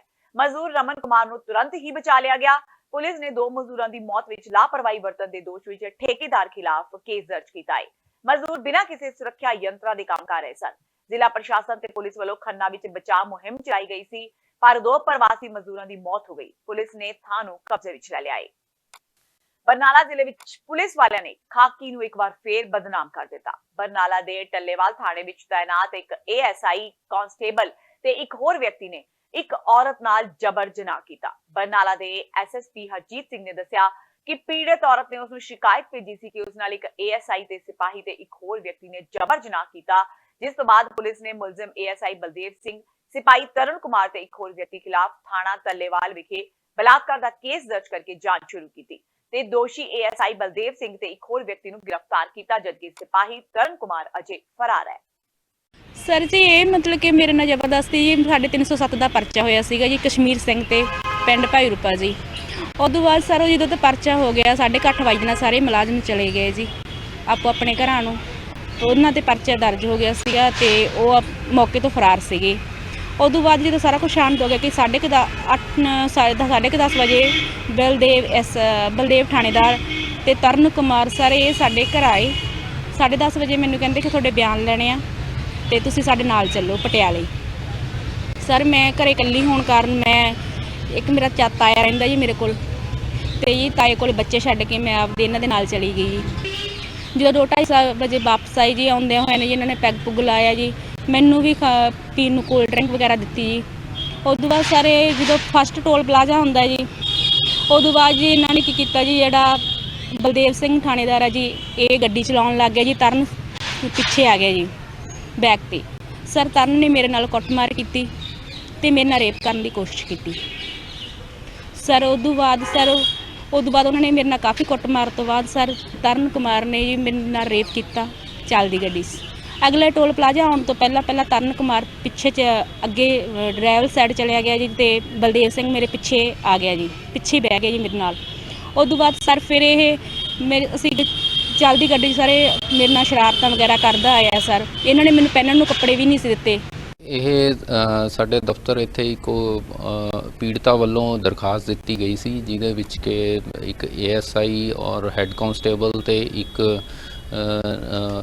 ਨਾਰਮਲ ਨਾਗਰਿਕ ਦੇ ਖਿਲਾਫ ਇਹ ਦਰਖਾਸਤ ਸੀ ਬਲਾਤਕਾਰ ਦੀ। ਇਹਦੇ ਉੱਤੇ ਸਾਡੇ ਵੱਲੋਂ ਥਾਣਾ ਟੱਲੇਵਾਲ ਦੇ ਵਿੱਚ 73 ਨੰਬਰ ਮੁਕੱਦਮਾ ਦਰਜ ਕੀਤਾ ਗਿਆ ਹੈ ਔਰ ਤਫਤੀਸ਼ ਆਰੰਭ ਕਰ ਦਿੱਤੀ ਗਈ ਹੈ। ਇਸ ਦੇ ਵਿੱਚ 2 ਜਿਹੜੇ ਮੁਜਰਮ ਨੇ ਉਹਨਾਂ ਦੀ ਗ੍ਰਿਫਤਾਰੀ ਵੀ ਹੋ ਚੁੱਕੀ ਹੈ। ਮਾਝੇ ਵਿੱਚ ਇੱਕ ਹੋਰ ਕਤਲ ਦੀ ਵਾਰਦਾਤ ਹੋਈ। ਪਿੰਡ ਵਰਪਾਲ ਵਿੱਚ ਬਲਕਾਰ ਸਿੰਘ ਨਾਮੀ ਸ਼ਖਸ ਦਾ ਕਤਲ ਕਰ ਦਿੱਤਾ ਗਿਆ। ਕਤਲ ਇੰਨੀ ਬੇਰਹਿਮੀ ਨਾਲ ਕੀਤਾ ਗਿਆ ਕਿ ਮ੍ਰਿਤਕ ਦੀਆਂ ਲੱਤਾਂ ਟੁਕੜੇ-ਟੁਕੜੇ ਕਰ ਦਿੱਤੀਆਂ ਗਈਆਂ। ਬਲਕਾਰ ਸਿੰਘ ਆਪਣੇ ਸਹੁਰੇ ਘਰ ਰਹਿੰਦਾ ਸੀ ਯਾਦ ਰਹੇ ਕਿ ਕੁਝ ਦਿਨ ਪਹਿਲਾਂ ਫਤਿਹਗੜ੍ਹ ਚੂੜੀਆਂ ਨੇੜਲੇ ਪਿੰਡ ਢਿਲਵਾਂ ਦੇ ਸਾਬਕਾ ਸਰਪੰਚ ਦਲਬੀਰ ਸਿੰਘ ਦਾ ਕਤਲ ਕੀਤਾ ਗਿਆ ਸੀ। ਉਹ ਅਕਾਲੀ ਲੀਡਰ ਸੀ, ਜਿਸ ਕਰਕੇ ਅਕਾਲੀ ਦਲ ਇਸ ਨੂੰ ਸਿਆਸੀ ਰੰਜਿਸ਼ ਤਹਿਤ ਹੋਈ ਵਾਰਦਾਤ ਕਹਿ ਰਿਹਾ ਹੈ। ਇਸ ਤੋਂ ਪਹਿਲਾਂ ਜ਼ਿਲ੍ਹਾ ਸੰਗਰੂਰ ਦੇ ਪਿੰਡ ਚੰਗਾਲੀਵਾਲਾ ਵਿੱਚ ਦਲਿਤ ਨੌਜਵਾਨ ਨੂੰ ਇੰਨੀ ਬੇਰਹਿਮੀ ਨਾਲ ਕੁੱਟਿਆ ਗਿਆ ਕਿ ਉਸ ਦੀ ਮੌਤ ਹੋ ਗਈ। ਇਸ ਖਿਲਾਫ ਲੋਕ ਸੜਕਾਂ ਤੇ ਆ ਗਏ ਤੇ ਸਰਕਾਰ ਬੁਰੀ ਤਰ੍ਹਾਂ ਘਿਰ ਗਈ। ਪੰਜਾਬ ਵਿੱਚ ਰੋਜ਼ਾਨਾ ਵਾਪਰ ਰਹੀਆਂ ਹਿੰਸਕ ਘਟਨਾਵਾਂ ਕਰਕੇ ਕੈਪਟਨ ਸਰਕਾਰ ਉੱਪਰ ਸਵਾਲ ਉੱਠਣ ਲੱਗੇ ਨੇ। ਅਕਾਲੀ ਦਲ ਦੇ ਲੀਡਰ ਬਿਕਰਮ ਮਜੀਠੀਆ ਨੇ ਕਿਹਾ ਹੈ ਕਿ ਪੰਜਾਬ ਵਿੱਚ ਮਰਹੂਮ ਮੁੱਖ ਮੰਤਰੀ ਬੇਅੰਤ ਸਿੰਘ ਦੇ ਸਮੇਂ ਵਾਲਾ ਮਾਹੌਲ ਬਣ ਗਿਆ ਹੈ। ਸ਼ਰੇਆਮ ਕਤਲ ਹੋ ਰਹੇ ਨੇ, ਗੈਂਗਸਟਰ ਧਮਕੀਆਂ ਦੇ ਰਹੇ ਨੇ, ਪੁਲਿਸ ਮੂਕ ਦਰਸ਼ਕ ਬਣੀ ਹੋਈ ਹੈ ਕਿਉਂਕਿ ਇਹ ਸਭ ਕਾਂਗਰਸੀ ਲੀਡਰਾਂ ਦੀ ਸ਼ਹਿ ਤੇ ਹੋ ਰਿਹਾ ਹੈ। ਇਹ ਵਰਪਾਲ ਪਿੰਡ ਦੇ ਵਿੱਚ ਇਹ ਵਾਰਦਾਤ ਹੋਈ ਹੈ। ਪਿੱਛੋਂ ਰਹਿਣ ਵਾਲਾ ਇਹ ਘਾੜਕੇ ਪਿੰਡ ਦਾ ਸੀਗਾ, ਪਰ ਕੁਝ ਸਾਲਾਂ ਤੋਂ ਇੱਥੇ ਹੀ ਰਹਿ ਰਿਹਾ ਸੀਗਾ ਤੇ ਇਹਦੀ ਸ਼ਾਰਪ ਐਜਡ ਵੈਪਨ ਦੇ ਨਾਲ ਇਹਦੇ ਸਿਰ ਤੇ ਪੈਰਾਂ ਤੇ ਵਾਰ ਹੋਏ ਨੇ, ਉਹਦੇ ਨਾਲ ਇਹਦੀ ਮੌਤ ਹੋ ਗਈ ਹੈ। ਬਾਕੀ ਇਹਦੀ ਤਫਤੀਸ਼ ਜਾਰੀ ਹੈ। ਸਰ ਮੈਰਿਡ ਹੀ? ਹਾਂਜੀ, ਇਹਦੀ ਮੈਰਿਡ ਸੀਗਾ। ਇਹਦੇ 2 ਬੱਚੇ ਨੇ, ਅੱਗੇ ਬੇਟੀ ਇੱਕ ਬੇਟਾ, ਤੇ ਮੈਰਿਡ ਸੀਗਾ, ਇੱਥੇ ਰਹਿ ਰਿਹਾ ਸੀਗਾ। ਸਰ ਕੋਈ ਦੁਸ਼ਮਣੀ ਹੈ ਇਹਦੀ? ਹਜੇ ਤਸਦੀਕ ਨਹੀਂ ਹੋਈ, ਇਹ ਕਰ ਰਹੇ ਹਾਂ ਵੈਰੀਫਾਈ। ਪੇਰੈਂਟਸ ਉਹਦੇ ਘਰ ਵਾਲਿਆਂ ਦੇ ਨਾਲ ਗੱਲਬਾਤ ਜਾਰੀ ਹੈ, ਜੋ ਉਹ ਬਿਆਨ ਕਰਨਗੇ ਉਹਨਾਂ ਦੇ ਵਜ੍ਹਾ ਰੰਜਿਸ਼ ਜੋ ਦੱਸਣਗੇ ਉਸ ਤਰੀਕੇ ਦੇ ਨਾਲ ਅਸੀਂ ਆਪਣੀ ਤਫਤੀਸ਼ ਜਾਰੀ ਰੱਖਾਂਗੇ। ਪੰਜਾਬ ਦੇ ਜ਼ਿਲ੍ਹਾ ਪਟਿਆਲਾ ਵਿੱਚ ਇੱਕ ਬਜ਼ੁਰਗ ਔਰਤ ਨਾਲ ਕੁੱਟਮਾਰ ਦਾ ਮਾਮਲਾ ਸਾਹਮਣੇ ਆਇਆ ਹੈ। ਇਸ ਵਿੱਚ ਇੱਕ ਨੂੰਹ ਨੇ ਆਪਣੀ ਸੱਸ ਦੀ ਬੇਰਹਿਮੀ ਨਾਲ ਕੁੱਟਮਾਰ ਕੀਤੀ। ਪਟਿਆਲਾ ਦੀ ਨੂੰਹ ਪੂਜਾ ਆਪਣੇ ਸੱਸ ਤੇ ਸਹੁਰੇ ਨੂੰ ਤੰਗ ਕਰ ਰਹੀ ਹੈ। ਪਹਿਲਾਂ ਉਸਨੇ ਆਪਣੇ 6 ਸਾਲ ਦੇ ਬੱਚੇ ਦੀ ਮਾਰ-ਕੁੱਟ ਕਰਕੇ ਜ਼ਬਰਦਸਤੀ ਬਜ਼ੁਰਗਾਂ ਦੀ ਰਸੋਈ ਵਿੱਚ ਪਏ ਗੈਸ ਦੇ ਚੁੱਲ੍ਹੇ, ਫ੍ਰਿਜ ਤੇ ਮਾਈਕ੍ਰੋਵੇਵ ਵਿੱਚ ਪਿਸ਼ਾਬ ਕਰਵਾਇਆ। ਜਦੋਂ ਸੱਸ ਉਸ ਨੂੰ ਅਜਿਹਾ ਕਰਨ ਤੋਂ ਰੋਕ ਰਹੀ ਸੀ ਤਾਂ ਉਹ ਉਸ ਨੂੰ ਗੰਦੀਆਂ ਗਾਲਾਂ ਕੱਢਦੀ ਰਹੀ ਤੇ ਧਮਕੀਆਂ ਦਿੰਦੀ ਰਹੀ। ਜਦੋਂ ਉਸ ਦਾ ਦਿਲ ਨਹੀਂ ਭਰਿਆ, ਫਿਰ ਉਸਨੇ ਆਪਣੀ ਸੱਸ ਨਾਲ ਕੁੱਟਮਾਰ ਕੀਤੀ। ਇਹ ਸਾਰੀ ਘਟਨਾ ਘਰ ਵਿੱਚ ਲੱਗੇ ਸੀਸੀਟੀਵੀ ਕੈਮਰੇ ਵਿੱਚ ਕੈਦ ਹੋ ਗਈ। ਹਾਂਜੀ, ਇੱਕ ਨਾ ਕੰਪਲੇਨਰ ਜੋ ਸੀਗੇ ਊਸ਼ਾ ਸ਼ਰਮਾ ਜੀ ਦਾ ਇੱਕ ਪੋਤਾ ਹੈ ਤੇ ਉਹ ਪੋਤੇ ਨੂੰ ਜਦ ਸਕੂਲ ਤੋਂ ਜਦੋਂ ਲੈ ਕੇ ਆਏ ਉਹਨਾਂ ਦੀ ਜਿਹੜੀ ਆਪਣੀ ਉਹਨਾਂ ਦੀ ਨੂੰਹ ਹੈ ਜਿਹਦਾ ਨਾਮ ਹੈਗਾ ਪੂਜਾ, ਉਹ ਜਿਹੜਾ ਸੀਸੀਟੀਵੀ ਫੁਟੇਜ ਹੈਗਾ ਉਹਦੇ ਵਿੱਚ ਦੇਖਿਆ ਜਾ ਰਿਹਾ ਕਿ ਉਹ ਉੱਥੇ ਵਾਸ਼ਰੂਮ ਕਰ ਰਿਹਾ ਬੱਚਾ। ਸੋ ਕੰਪਲੇਨੈਂਟ ਜਿਹੜੀ ਰਜਿੰਦਰਾ ਹਸਪੀਟਲ ਤੋਂ ਸਾਨੂੰ ਆਈ ਸੀ ਇਤਲਾਹ, ਤੇ ਉੱਥੇ ਜਾ ਕੇ ਜਿਹੜੇ ਸਾਡੇ ਆਈਓ ਨੇ ASI ਸਤਵੀਰ ਸਿੰਘ ਜੀ, ਉੱਥੇ ਜਾ ਕੇ ਉਹਨਾਂ ਨੇ ਬਿਆਨ ਲਿਖਿਆ ਤੇ ਉਹਦੇ ਬਿਆਨ ਦੇ ਬੇਸਿਸ ਤੇ ਅਸੀਂ ਕਾਰਵਾਈ ਕੀਤੀ ਹੈ ਤੇ ਰੋਕੂ ਕਾਰਵਾਈ ਅਮਲ ਵਿੱਚ ਲਿਆਂਦੀ ਗਈ। ਲੜਕੀ ਨੂੰ ਨੰਬਰ ਦੇਣ ਦੇ ਕਥਿਤ ਦੋਸ਼ ਹੇਠ ਨੌਜਵਾਨ ਦੀ ਕੁੱਟਮਾਰ ਕਰਕੇ ਨਗਨ ਕਰਨ ਦੇ ਮਾਮਲੇ ਵਿੱਚ ਤਰਨਤਾਰਨ ਪੁਲਿਸ ਨੇ 1.5 ਦਰਜਨ ਲੋਕਾਂ ਵਿਰੁੱਧ ਕੇਸ ਦਰਜ ਕੀਤਾ ਹੈ, ਜਦਕਿ 6 ਲੋਕਾਂ ਨੂੰ ਨਾਮਜ਼ਦ ਕਰਕੇ ਉਹਨਾਂ ਦੀ ਗ੍ਰਿਫਤਾਰੀ ਲਈ ਕਾਰਵਾਈ ਵੀ ਸ਼ੁਰੂ ਕਰ ਦਿੱਤੀ ਗਈ ਹੈ। ਬੁੱਧਵਾਰ ਨੂੰ ਇੱਕ ਵੀਡੀਓ ਸੋਸ਼ਲ ਮੀਡੀਆ ਤੇ ਵਾਇਰਲ ਹੋਇਆ ਸੀ, ਜਿਸ ਵਿੱਚ ਕੁਝ ਲੋਕ ਇੱਕ ਨੌਜਵਾਨ ਤੇ ਲੜਕੀ ਨੂੰ ਨੰਬਰ ਦੇਣ ਦਾ ਦੋਸ਼ ਲਗਾ ਕੇ ਮਾਰਕੁੱਟ ਕਰਦੇ ਦਿਖਾਈ ਦੇ ਰਹੇ ਸਨ। ਇੱਕ ਤਰਨਤਾਰਨ ਪੁਲਿਸ ਦੇ ਧਿਆਨ ਦੇ ਵਿੱਚ ਇੱਕ ਵੀਡੀਓ ਆਈ ਸੀ, ਜਿਹਦੇ ਵਿੱਚ ਇੱਕ ਵਿਅਕਤੀ ਨੂੰ ਉਹਦੇ ਕੱਪੜੇ ਉਤਾਰ ਕੇ ਨਗਨ ਹਾਲਤ ਦੇ ਵਿੱਚ ਉਹਨੂੰ ਘੁਮਾਇਆ ਗਿਆ ਸੀਗਾ। ਉਸ ਚੀਜ਼ ਦੇ ਬਾਰੇ ਜੋ ਚੈੱਕ ਕਰਨ ਤੇ ਇੱਕ ਕੰਪਲੇਂਟ ਸਾਹਮਣੇ ਆਈ ਸਾਡੇ ਕੋਲ, ਸੁਖਦੇਵ ਸਿੰਘ ਜਿਹੜੇ ਵਿਅਕਤੀ ਉਹਦੇ ਲੜਕੇ ਦੇ ਫਾਦਰ ਵੱਲੋਂ, ਵੀ ਇੱਕ ਲੜਕੀ ਤੇ ਉਹਦੇ ਪਰਿਵਾਰ ਵਾਲਿਆਂ ਨੇ ਉਸ ਲੜਕੇ ਨੂੰ ਜਿਹੜਾ ਬੁਲਾਇਆ, ਜੋ ਕਿ ਕਹਿੰਦੇ ਕਿ ਉਹਨਾਂ ਦਾ ਆਪਸ ਦੇ ਵਿੱਚ ਕੋਈ ਗੱਲਬਾਤ ਹੋਈ ਸੀਗੀ। ਉਹਨਾਂ ਨੇ ਉਹਨੂੰ ਉੱਥੇ ਬੁਲਾਇਆ ਤੇ ਉਹਦੇ ਨਾਲ ਇਹੋ ਜਿਹੀ ਜਿਹੜਾ ਸਲੂਕ ਕੀਤਾ ਗਿਆ, ਜੋ ਕਿ ਬਹੁਤ ਮਾੜਾ ਸੀਗਾ। ਇਮੀਡੀਏਟਲੀ ਪੁਲਿਸ ਵੱਲੋਂ ਐਕਸ਼ਨ ਲਿਆ ਗਿਆ, ਕੇਸ ਰਜਿਸਟਰ ਕੀਤਾ ਗਿਆ, 7 ਵਿਅਕਤੀਆਂ ਦੇ ਖਿਲਾਫ ਕੇਸ ਰਜਿਸਟਰ ਕੀਤਾ ਗਿਆ, ਜਿਹਦੇ ਵਿੱਚ 6 ਮੇਲ ਤੇ 1 ਫੀਮੇਲ ਜਿਹੜੇ ਹੈਗੇ ਨੇ ਦੋਸ਼ੀ ਹੈਗੇ ਨੇ, ਤੇ ਅਗਲੀ ਕਾਰਵਾਈ ਅਮਲ ਚ ਲਿਆ ਰਿਹਾ। ਆਪਣੀਆਂ ਬੇਹੁਦਾ ਹਰਕਤਾਂ ਕਾਰਨ ਸੁਰਖੀਆਂ ਵਿੱਚ ਰਹਿਣ ਵਾਲੇ ਪੰਜਾਬੀ ਗਾਇਕ ਐਲੀ ਮੰਗਟ ਮੁੜ ਤੋਂ ਵਿਵਾਦਾਂ ਵਿੱਚ ਘਿਰ ਗਏ ਨੇ। ਹਾਲ ਹੀ ਵਿੱਚ ਲੁਧਿਆਣਾ ਦੇ ਇੱਕ ਪਿੰਡ ਵਿੱਚ ਆਪਣੇ ਦੋਸਤ ਭੁਪਿੰਦਰ ਸਿੰਘ ਦੇ ਜਨਮ ਦਿਨ ਪਾਰਟੀ ਵਿੱਚ ਐਲੀ ਮੰਗਟ ਨੇ ਦੋਨਾਲੀ ਨਾਲ 2 ਫਾਇਰ ਕਰ ਦਿੱਤੇ, ਜਿਸ ਦੀ ਵੀਡੀਓ ਸੋਸ਼ਲ ਮੀਡੀਆ ਤੇ ਵਾਇਰਲ ਹੋ ਗਈ ਤੇ ਲੁਧਿਆਣਾ ਪੁਲਿਸ ਨੇ ਐਲੀ ਮੰਗਟ ਤੇ 2 ਹੋਰ ਸਾਥੀਆਂ ਤੇ ਮਾਮਲਾ ਦਰਜ ਕਰ ਲਿਆ ਹੈ। ਇੱਕ Gurbans Singh son of Subeg Singh, Bhupinder Singh son of Gurbans Singh ਤੇ ਐਲੀ ਮੰਗਟ, ਇਹਨਾਂ ਨੇ ਅਲੈਜਿਡਲੀ ਜਿਹੜੇ ਭੁਪਿੰਦਰ ਸਿੰਘ ਸੀ ਉਹਨਾਂ ਦੀ ਬਰਥਡੇ ਪਾਰਟੀ ਵਿੱਚ ਫਾਇਰ ਕੀਤੇ ਸੀ, ਜਿਹਦੇ ਕਰਕੇ ਮਾਮਲਾ ਰਜਿਸਟਰ ਕੀਤਾ ਗਿਆ। ਕਿੰਨੇ ਫਾਇਰ ਕੀਤੇ ਤੇ ਕਿਸ ਤਰ੍ਹਾਂ ਦੇ ਵੈਪਨ ਦਾ? ਫਿਲਹਾਲ ਤਾਂ ਇਨਵੈਸਟੀਗੇਸ਼ਨ 'ਚ ਹੀ ਜਿੰਨਾ ਸਾਨੂੰ ਕਲੀਅਰ ਹੋਇਆ, ਹਾਲੇ ਤੱਕ 2 ਫਾਇਰ ਕੀਤੇ ਨੇ। ਲਾਇਸੈਂਸੀ ਉਹਨਾਂ ਦੇ ਜਿਹੜੀ ਬਰਥਡੇ ਸੀ ਜਿਹੜਾ ਭੁਪਿੰਦਰ ਸਿੰਘ ਦਾ, ਉਹਦੇ ਫਾਦਰ ਦੇ ਲਾਇਸੈਂਸੀ 12 ਬੋਰ ਵੈਪਨ ਸੀ, ਇਹ ਤੋਂ 2 ਫਾਇਰ ਉਹਨੇ ਕੀਤੇ ਨੇ। ਕਿਸੇ ਦੀ ਗ੍ਰਿਫਤਾਰੀ ਹੋਈ ਹੈ? ਹਾਂਜੀ, ਗੁਰਬੰਸ ਸਿੰਘ ਸਨ ਆਫ ਸੁਬੇਗ ਸਿੰਘ ਜਿਹੜੇ ਉਹਦਾ ਫਰੈਂਡ ਦੇ ਫਾਦਰ ਨੇ, ਉਹਨਾਂ ਦੀ ਅਰੈਸਟ ਹੋ ਗਈ ਸੀ। ਤੇ ਇਹ ਸਨ ਹੁਣ ਤੱਕ ਦੀਆਂ ਖਬਰਾਂ। ਜਾਂਦੇ ਇੱਕ ਵਾਰ ਫੇਰ ਨਜ਼ਰ ਮਾਰਦੇ ਹਾਂ ਮੁੱਖ ਖਬਰਾਂ ਤੇ। ਆਮ ਆਦਮੀ ਪਾਰਟੀ ਦੇ ਵਿਧਾਇਕਾਂ ਵੱਲੋਂ ਅਸਤੀਫੇ ਵਾਪਸ ਲੈਣ ਦਾ ਦੌਰ ਜਾਰੀ। ਸੁਖਪਾਲ ਖਹਿਰਾ ਤੋਂ ਬਾਅਦ ਵਿਧਾਇਕ ਅਮਰਜੀਤ ਸੰਦੋਆ ਨੇ ਵੀ ਵਿਧਾਇਕ ਅਹੁਦੇ ਤੋਂ ਦਿੱਤਾ ਅਸਤੀਫਾ ਲਿਆ ਵਾਪਸ। ਸੰਦੋਆ ਨੇ ਕਿਹਾ ਆਮ ਜਨਤਾ ਤੇ ਜ਼ਿਮਨੀ ਚੋਣਾਂ ਦਾ ਭਾਰ ਨਾ ਪਵੇ, ਇਸ ਲਈ ਉਹਨਾਂ ਨੇ ਦਿੱਤਾ ਅਸਤੀਫਾ ਲਿਆ ਵਾਪਸ। ਨਵਜੋਤ ਸਿੰਘ ਸਿੱਧੂ ਟਕਸਾਲੀਆਂ ਦੀਆਂ ਨਜ਼ਰਾਂ ਵਿੱਚ ਹੀਰੋ, ਆਪਣੇ ਨਾਲ ਰਲਾਉਣ ਨੂੰ ਤਿਆਰ। ਆਗਾਮੀ ਵਿਧਾਨ ਸਭਾ ਚੋਣਾਂ ਵਿੱਚ ਮੁੱਖ ਮੰਤਰੀ ਦਾ ਚਿਹਰਾ ਵੀ ਬਣਾਉਣ ਤੋਂ ਨਹੀਂ ਹੈ ਇਤਰਾਜ਼। ਕਾਂਗਰਸ ਤੇ ਅਕਾਲੀ ਦਲ ਵਿਚਾਲੇ ਤਲਖੀ ਵਧੀ, ਇੱਕ ਦੂਜੇ ਨੂੰ ਕਿਹਾ ਗੁੰਡੇ। ਬਿਕਰਮ ਮਜੀਠੀਆ ਨੇ ਸੁਖਜਿੰਦਰ ਰੰਧਾਵਾ ਉੱਪਰ ਗੈਂਗਸਟਰਾਂ ਨਾਲ ਸਬੰਧਾਂ ਦੇ ਲਗਾਏ ਇਲਜ਼ਾਮ, ਜਦਕਿ ਕੈਬਨਿਟ ਮੰਤਰੀ ਬਲਬੀਰ ਸਿੱਧੂ ਨੇ ਅਕਾਲੀ ਲੀਡਰ ਪ੍ਰੇਮ ਸਿੰਘ ਚੰਦੂਮਾਜਰਾ ਨੂੰ ਦਿੱਤਾ ਗੁੰਡਾ ਕਰਾਰ। ਗੰਨੇ ਦਾ ਰਹਿੰਦਾ ਬਕਾਇਆ ਨਾ ਦੇਣ ਦੇ ਵਿਰੋਧ ਵਿੱਚ ਕਿਸਾਨ ਉਤਰੇ ਸੜਕਾਂ ਤੇ। ਮਾਝਾ ਕਿਸਾਨ ਸੰਘਰਸ਼ ਕਮੇਟੀ ਨੇ ਹੁਸ਼ਿਆਰਪੁਰ ਅੰਮ੍ਰਿਤਸਰ ਮੁੱਖ ਮਾਰਗ ਤੇ ਲਗਾਇਆ ਜਾਮ, ਸਾਰੀ ਰਾਤ ਸੜਕ ਤੇ ਕੱਟੀ, ਆਰ-ਪਾਰ ਦੀ ਲੜਾਈ ਦਾ ਕੀਤਾ ਐਲਾਨ। ਵਿਖਾਕੀ ਫਿਰ ਹੋਈ ਬਦਨਾਮ, ਬਰਨਾਲਾ ਜ਼ਿਲ੍ਹੇ ਦੇ ਇੱਕ ਥਾਣੇਦਾਰ ਤੇ ਸਿਪਾਹੀ ਖਿਲਾਫ ਬਲਾਤਕਾਰ ਦਾ ਪਰਚਾ ਦਰਜ, ਸ਼ਿਕਾਇਤ ਦੀ ਕਾਰਵਾਈ ਦੌਰਾਨ ਕੀਤੀ ਸ਼ਰਮਨਾਕ ਹਰਕਤ। ਇਸ ਨਾਲ ਹੀ ਟੀਵੀ 84 ਦਾ ਖਬਰਾਂ ਦਾ ਬੁਲੇਟਿਨ ਖਤਮ ਹੁੰਦਾ ਹੈ। ਮੈਨੂੰ ਹਰਪ੍ਰੀਤ ਕੌਰ ਨੂੰ ਦਿਓ ਇਜਾਜ਼ਤ। ਸਤਿ ਸ਼੍ਰੀ ਅਕਾਲ।